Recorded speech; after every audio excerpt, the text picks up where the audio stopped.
केलावा के पात पर केलावा के पात फुलावरिया के घाट पर उगी है सूरज देव केलावा के पात पर मिले जाना सकटियार के घाट पर मिले जाना पुरानिया के घाट पर पियरी पहिन दौड़ा लेके अइबो माथ पर पियरी पहिन दौड़ा लेके अइबो माथ पर मिले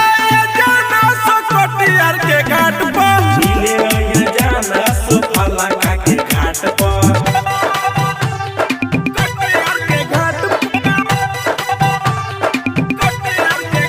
Recording by Sapna Music.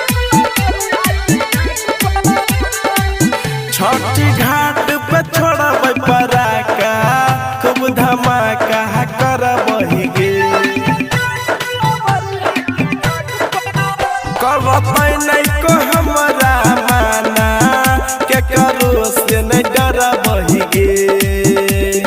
धर धर बाम फरबै अपना ही हाथ पर धर धर बाम फरबै अपना ही हाथ पर मिले जान लखीसराय के घाट पर मिले जान मधेपुरा के घाट पर मिले जान फुलवरिया के घाट पर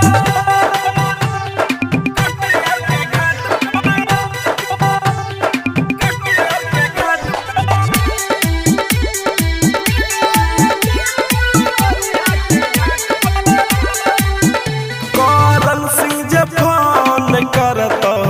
जन उठाई ली है गे